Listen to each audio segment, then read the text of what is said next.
네. 우리 전공의쌤들 엑셀 컨퍼런스 할 때 보면은 피벗 시프트 테스트를 잘 이해를 못하는 선생들이 좀 있어서 간단하게 살펴보도록 하겠습니다.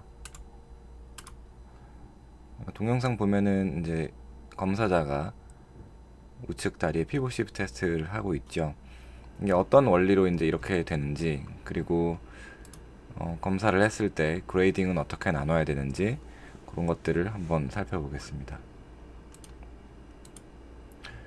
그래서 전방 십자인대의 피지컬 리그잼은 크게 세 가지가 있죠. 되게 중요하고, 안티리어 드로우 테스트, 라크만 테스트, 피벗 시프트 테스트가 있습니다. 이 중에 안티리어 드로우 테스트는 그 ACL의 이제 투 번들 시오리에서 AM 번들의 펑션을 체크할 수 있는 검사고, 라크만 피벗은 둘 다 PL 번들을 테스트할 수 있는 검사입니다.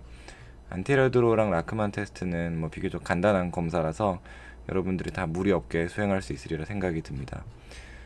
그치만 여기 안티리어 드로우 테스트를 여기 하고 있는데, 원래는 이렇게 하면 안 되죠. TBR 투버러시를 만지는 게 아니고, 엄지손이 여기 파텔라 인피리어 폴 쪽에 가 있고, 썸이 이 사이를 컨택하고 있어야 됩니다. 그래야 더 소프트한 변화를 느낄 수가 있고, 이 동영상에서는 이제 데몬스트레이션 하기 이렇게 했지만은 실제로는 좀 더 프록시멀해서 이그잼을 해야겠습니다.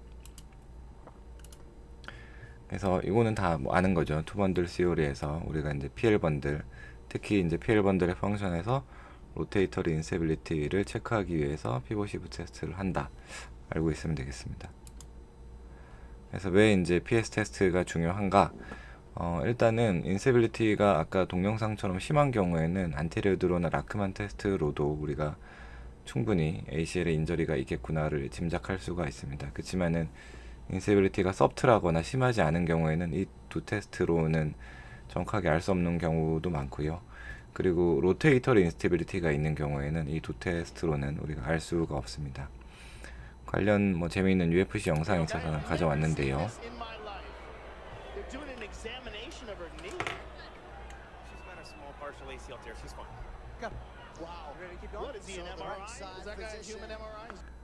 예, 이게 뭐 휴먼 MRI 뭐 이러고 있는데, 사실 이 간단한 여기서 봤던 이런 테스트로는 정확하게 알 수 없죠.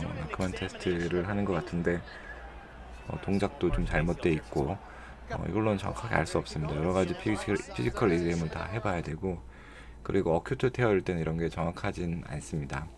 그래서 하여간 회전 불안정을 볼 때는 PS 테스트가 뭐 이거밖에 없죠. 이걸 잘 할 줄 알아야 됩니다. 그래서 뭐 다시 우리 기억을 잠깐 더듬어 보면은 라크만 테스트, 안티리어 드로우 테스트, POC 테스트가 이렇게 나눠져 있고 각각의 그레이딩을 이렇게 하고요.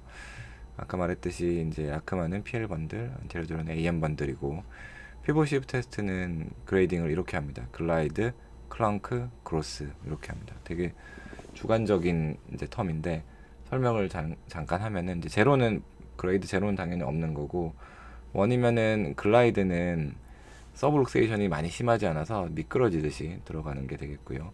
그 다음에 클렁크는 서브룩세이션이 데피니트하게 됩니다. ACL 디피션시로 인해 로테이션이 확실히 되고 덕커덕하고 들어가게 되는 거고, 그 다음에 그로스는 락킹 심텀이 같이 발생하는 겁니다.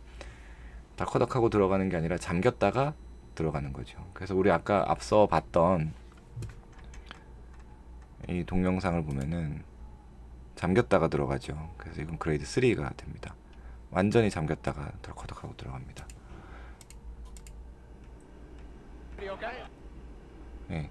그치만은 이 나누는 그레이딩 자체가 되게 주관적이기 때문에 이런 거를 뭐 극복하려고 하는 많은 연구들이 있었고, 그치만 아직 뭐 널리 쓰이고 있는 건 없죠. 그렇습니다. 그래서 이걸 어떻게 하느냐?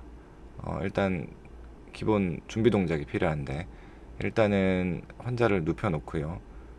머슬의 긴장을 최대한 풀어야 됩니다. 그리고 힙은 플렉션, 그 다음에 어브덕션 한 20도 정도 하고요.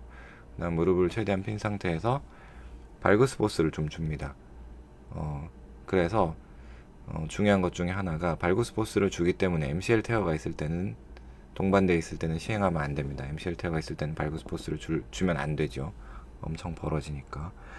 예, 그리고 로울 렉을 인터널 로테이션을 합니다. 그렇게 되면은 티비아가 서브룩세이션이 되고, 그 다음에 일리오티비얼 밴드의 텐전이 증가하게 됩니다. 즉 이제 피봇이 시프트된 상태죠. 우리 피봇이라는 건 이제 회전의 축인데 무릎 회전 축이 인터 로테이션 하면서 돌아가 있게 되는 겁니다. 그리고 이제 무릎을 굴곡하면은 플렉션 하면은 서브룩세이션 됐던 무릎이 리덕션이 됩니다. 보통 15도 30도에서 리덕션 되고, 이게 서브룩세이션이 많이 되면 될수록 격하게 들어가겠죠. 그런 게 이제 피벗 시프트의 그레이딩의 원리가 되는 겁니다. 그렇지만 중요한 거는 컨트롤 라테럴 사이드를 동시에 다 체크를 해봐야 되겠고요. 그래서 환자들마다 피지올로직하게 XT가 있는 환자들이 있기 때문에 반대쪽을 잘 체크해서 비교를 해봐야 되겠습니다. 그래서 원리를 조금 더 모식도로 설명을 하면은, 이게 이제 오리지널 포지션입니다. 무릎을 이게 앞쪽이고 이게 뒤쪽, 안쪽, 바깥쪽이고요. 이론적인 피봇 포인트는 요 가운데겠죠. 무릎이 피봇 한다는 거는 이제 회전한다는 뜻인데, 로울렉이랑 티비아랑 피머가 이렇게 회전을 하죠. 6 degrees of motion이니까 플렉션 익스텐전만 되는 게 아니고 그 둘 사이 회전 움직임이 있습니다. 그래서 여기 티비아가 이게 노란색, 그 다음에 피머를 요 파란색으로 표시를 하면은 이건 밑에서, 발 밑에서 본 모습이고요. 요 상태에서 우리가 아까 말했던 그 준비 자세를 취하게 됩니다. 그러면은 인터널 로테이션을, 로울렉을 인터널 로테이션 했으니까 이렇게 되겠죠. 그래서 이게 일단 왼쪽 다리니까 왼쪽 다리를 밑에서 위로 보는 거라 생각하시면 됩니다. 그래서 인터 로테이션을 하면은 피봇 포인트가 이쪽으로 이동합니다. 원래 이제 양 무릎의 센터에 있었다가 조금 더 티비아가 서브룩세이션 되니까 서브룩세이션 되는 쪽으로 안테로 메디얼로 이동을 하고요. 이 상태에서 무릎을 구부리면은 다시 이제 일리오티비얼 밴드가 여기 있죠. 일리오티비얼 밴드가 당길 거기 때문에 요 로테이션 되어 있던 것이 다시 리덕션이 됩니다. 그래서 우리가 피봇 시프트 된 상태에 따라서 리덕션 되는 정도가 다르겠죠. 피봇 시프트가 많이 되면은 리덕션도 더 아까 봤듯이 락킹이 있으면서 그로스하게 팍 들어가게 되겠고, ACL이 인택트해서 피봇 시프트 피노미넌이 거의 없으면은 그냥 글라이드 되듯이 슥 이렇게 들어갈 겁니다. 그래서 요거를 이제 원리를 알고 있어야 되고요. 그래서 그레이드에 따라서 심한 사람들은 이렇게 제일 오른쪽처럼 많이 서브룩세이션 됐다가 리덕션이 되는 거고, 심하지 않은 사람은 조금만 이렇게 서브룩세이션이 됐다가 리덕션이 되는 되게 중요한 그림이 되겠습니다. 그래서 이런 피봇 시프트 현상은 스마트폰으로도 우리가 측정을 해볼 수가 있는데요. 예전에 한번 보여드렸다시피 이 환자는 그로스하게 빠지진 않죠. 그렇지만은 데피니트하게 서브룩세이션 있는 그레이드 2 정도 되고요. 이 무릎을 굽히는 이 Y축의 엑시스의 모멘트가 제일 큽니다. 보면은 정상 무릎 대비 손상된 무릎에서 Y축의 가속도 변화가 제일 큰 걸 볼 수가 있습니다. 그래서 우리가 느낄 때 이 그로스하게 보는 것도 중요하지만 손끝에서 Y축으로 얼마나 움직이는지를 확인을 해야겠습니다. 요 동영상에서처럼 MCL 인저리가 있을 때는 시행을 하면 안 되겠죠. MCL 인저리가 있을 때는 우리가 이 포지션에서 메디알이 인텍트 하지가 않습니다. 그래서 이 로테이션이 피봇이 시프트가 되지 않죠. 준비 자세에서. 그래서 MCL 인저리가 있을 때는 하면 안 된다. 이걸 잘 기억해 두고, 그 다음에 또 환자가 머슬 릴렉세이션이 안 되는 굉장히 어큐트 페이지 아플 때, 이때도 안 됩니다. 이때 하려고 그러면은 로테이션 시키면 피봇 시프팅이 안 되겠죠. 준비 자세에서. 그래서 다시 요약을 한 번 더 하면은 우리가 힙 어브덕션 플렉션 하고, 그 다음에 무릎을 핀 상태에서 롤렉을 인터널 로테이션 하면은 우리 원래 있던 피봇 포인트가 시프팅 된다. 안테로 메디알로 시프팅이 되고, 이 상태에서 시프팅 되는 정도에 따라 리덕션 될 때에 요 Y축 상의 움직임이 다르다. 이렇게 알고 있으면 됩니다. 그래서 시프팅이 많이 돼서 들어갈 때는 Y축의 움직임이 확 들어가는 거고, 시프팅이 많이 되지 않으면은 스무스하게 글라이드 되듯이 들어갑니다. 그리고 아까 요 동영상처럼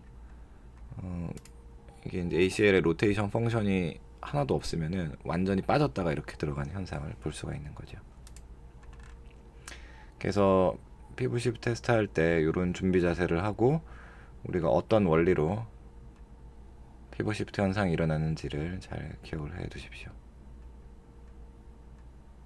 네, 그래서 피부 시프트는 민감도는 그렇게 높진 않습니다. 우리가 ACL 파셜 테어일 때는 안 나오는 경우도 많고요. 그렇지만은 특이도가 높죠. 뭐 문헌에 따라서 0.9 뭐 이상을 보고하는 문헌이 많고, 그리고 까먹지 말아야 될 게 원래 이렇게 좀 느슨한 사람도 있습니다. 그래서 컨트롤 아트랄 사이드를 비교를 해봐야 된다. 그리고 MCL 테어가 있을 때는 하면 안 된다. 이런 걸 잘 기억해 두시면 되겠습니다.